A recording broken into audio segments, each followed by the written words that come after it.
Okay guys, Doug at the ranch. You want to go 200 miles an hour, or do you want to have 430 cubic feet per minute airflow? Let me know what you think. Okay, while you're thinking about that, I want to show you something. This is the life of a small engine guy. This is our emissions label. Notice it's made by Sears Roebuck and Company. Yeah, I think you can probably read this all right. And down at the bottom, it says, simply states, compliance period 50 hours. What does that mean? It means it's compliant with emissions for 50 hours. After that, it will no longer be in compliance. And believe me, on these little engines, at 50 hours, you're going to throw it away anyway, because it's way too costly to repair it. So, what we have here is a little Craftsman, as we already looked.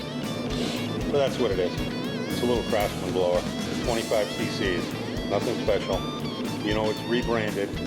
You probably even know who makes this thing. I'm not even going to mention the name. But what it's here for is the owner. He's not proud, he's just the owner. He says, I can't start it. And the reason he can't start it is right there. You're looking at it. A little difficult to get. There we go, that's a little better. Okay. This carburetor is adjustable. You can see the high and low needles right there. They're not screw heads. So he doesn't know what to do with that. So we're going to help him out. The way this works is when you do small engine service, there's several carburetor manufacturers. These are the most popular of the different styles. And I'll just kind of zoom in here so you can get a good look at them. Each one of these, the top one is called the Double D. Okay. The next one is called the Pac-Man. The next one is called, whoops, where are you? Sorry about that. There we go. The Single D. And the last one is the multi-spline. This is the one we're going to use today. And by multi-spline, what we're talking about is right here. And I know that's going to be really hard to see, especially the black glove with the black tip. But trust me, it's going to fit the spline screws. So all we're going to do with this thing is basically we're going to go in here. I'm going to install our tool onto the carburetor post, like so. And from there, we're going to give this thing a little tweak.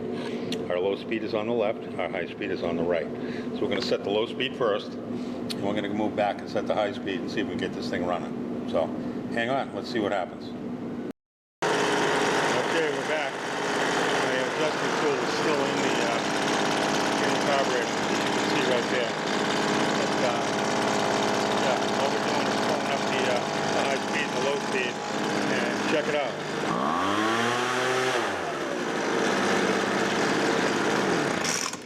Okay, we'll call that a win. We go from I can't start it, Doug, to rock and roll, simple carburetor adjustment. And that's all we need right there. So that's a quickie. It's every once in a while you get lucky. It doesn't happen very often. So thanks for watching, guys.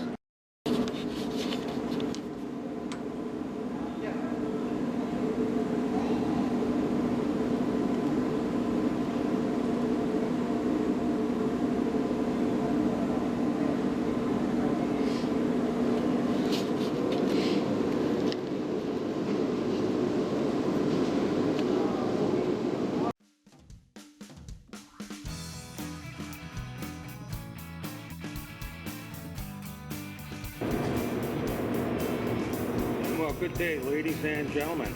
How's everybody doing? Doug at Lakeside Ranch. We just pulled apart a machine. It's kind of unique. It's a 4-stroke Troy-Bilt. It's a homeowner quality machine. This machine came into the shop, and the homeowner tried to repair it himself. So the first thing he presented was, I can't start it. I said, all right. So I just pulled the carburetor off. I don't want to bore you with that. It's, you know, 2 little bolts and a couple zips and it's done. So, but let me show you what I discovered. A little light here, and those of you that watch my videos, you'll know that Today we're using the good camera, so if I can get this thing to focus properly. Maybe we can do it this way. Maybe, maybe not. Maybe take one. What I'm trying to show you is debris in the main throttle chamber. There you go. I think that's about as good as it's going to get. But if you look down in the bore, there's some debris in there. There's also some debris on the outside of the body, which is that's pretty normal. That little bit of stuff, no big deal. What we're working on today is a Walbro carburetor, as you can see right there. Also significant to this carburetor is it uses its own Walbro throttle mechanism. The throttle mechanism on these things is not repairable. You can see the little tiny spike on the left side of the screen. That is the metering rod, and in the main body over here you can see what looks like the top of a spray can if you take the cap off. These cannot be cleaned with wire or drill bits or what have you. The only thing that can go through here is a little carburetor cleaner. So you want to pay attention to that if you ever get into one of these. This is quite different than the Zama carburetors, which you've seen me do quite a few of. You know what a big fan of ethanol I am. This is a, what do we want to call it? Fairly typical, with a little bit of debris and one little flick inside the carburetor, it shuts it down. So we've looked at the pump body over here, which, get these out of the way. The pump body diaphragm is in good condition. There's no issue with this. Let me just open that up so you can see. Okay, and likewise with the pump assembly in here. This is your regulator. He's working properly. He's set to the right height, which basically you just run your straight edge across here. As long as this thing is parallel, you're good to go. You want to inspect your diaphragm. Make sure there's no holes in it. Make sure that you can't see light through it. Okay? Once you've done that, this pretty much is ready to go back together. So I'm going to set that back on there for the time being, and we'll start reassembling this thing. And Milrick, if you're watching, check out the pump primer bulb assembly on this bad boy. We got an insulator on the top side, because again, this is a Walbro, this is not a Zama. I don't have a Zama carburetor here at my fingertips. Wait a minute, take it back, maybe I do. And yes, okay. Here's the counterpart. So as to thoroughly confuse you, this is our Zama carburetor that basically is going to do the same job on the same size engine.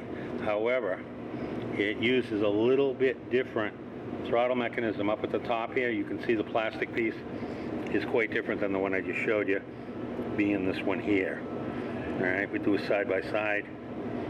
You can see the difference. Okay, so Walbro over here, Zama over here. All right, that's all we're going to spend time on with this bad boy. I also wanted to show you very quickly something that's quite unusual, but it's quite common, and it's a great illustration. This is the remains or the destruction that ethanol causes to a very good serviceable carburetor. And you can see the fluid line on the carburetor. This particular carburetor I'm showing you is a Mikuni carburetor. It's quite expensive. Guys with motorcycles and dirt bikes know what Mikunis are. So this carburetor is rendered unrepairable due to the fact that the jets cannot be removed from the casting. In fact, the owner of the carburetor attempted to remove the jet. Actually, the needle right here, right there where my screwdriver is pointing. As you can see, that thing is completely knackered. There's nothing left. So this carburetor had to be replaced. Another side note of ethanol is neoprene. Now this is a Echo service part used on small gas blowers, shrub trimmers, and so forth, with the stopper, which sits here that I'm pointing to, and lays inside the fuel tank via that little grommet and houses the pickup tube, the vent, and the return. Well, in a month's time, immersed in the ethanol fuel without any stable, this is the way the machine came back. And the complaint was, we have a fuel leak. Well, yeah, you have a huge fuel leak. See how the neoprene basically melted? Well, it was a little more than a month, but you get the idea. This is the Echo service part that would be used to repair this thing, and it comes as a kit. So they know with the ethanol that the softness, the suppleness of the hose is compromised. You can see there, the yellow hose is a Tygon material. The other rubber hose is still neoprene. Eventually you're going to see these all go to Tygon, because the Tygon can tolerate the ethanol a lot better than the neoprene. That's my opinion, and I can't wait for the day that happens. But anyway, I wanted to share that with you, and I got to get this thing back together, so maybe we'll bring you back for a cold start. Thanks for watching. Okay, I've got the body of the carburetor completely cleaned, and now we're going to proceed in tele mode. I got you propped up on the rack here, so hopefully you're going to be able to see what I'm doing. Being a Walbro carburetor, the first thing you're going to notice that's weird about this is this little area right in here where my pick is. This area right there. And the reason it's weird is, believe it or not, the spring lives in there. And hopefully we'll keep this thing in frame for you. And the reason for the spring is the spring actuates the diaphragm, which is right there. You can see the indent. Okay, so we're going to go ahead and place that back on there, because that's the spring and the diaphragm are in good condition. So we're just going to set it right back on the two little alignment pins and make sure the spring is centered in its perch and it looks good. And at that point, we're ready to reinstall the primer cap assembly, which is indexed and will only go on one way.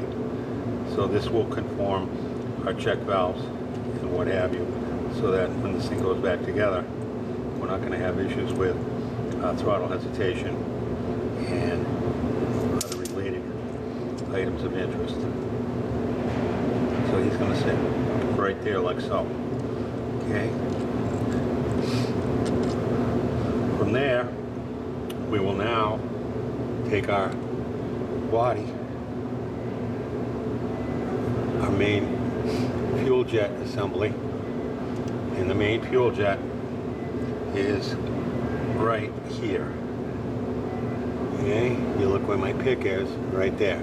This is your regulator assembly, as noted by the little flex plate on this side, which we can see moving. All right, that is actuated by the diaphragm.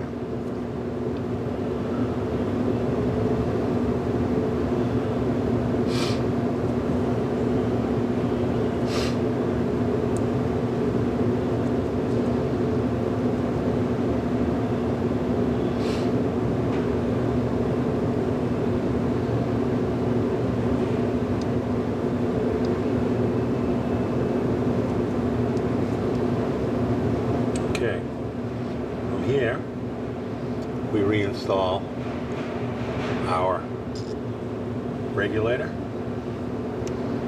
which again contains our diaphragm.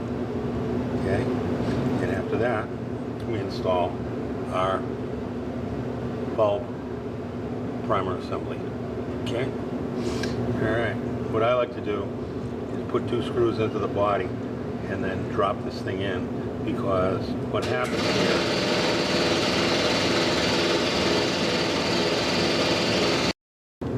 okay, we're back. It's always nice when the compressor interrupts, but so be it.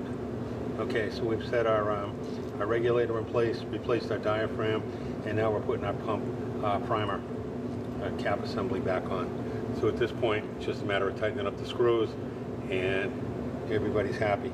So I'll do this off camera. We don't need to watch me do that. And then from there, we're just going to flip this bad boy over, bring him back to you in this position, and we're going to install our O-ring, which this doesn't use an intake gasket like the Zamas. This uses just an O-ring. That is the intake side. And then last but not least, on the opposite side of the carburetor, we need to reinstall the throttle assembly, which is this guy that I showed you before with the little tiny nozzle in there. There he is. All right, he's been cleaned and blown out. He's good to go. This thing is indexed. It'll only go in one way. Don't force it. If you break it or if you scratch it, you will have to replace it. All right, and that's it. 2 little screws to hold him in place, and we're back to where we need to be. And let's just back up a little bit here. Give you a little bit better view of this thing. There.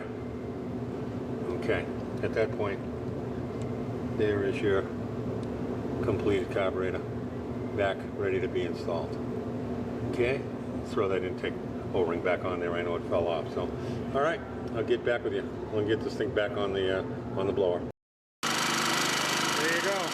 Running like a champ. It's a shipper. Time to go back out and play in the leaves. Thanks for watching, guys.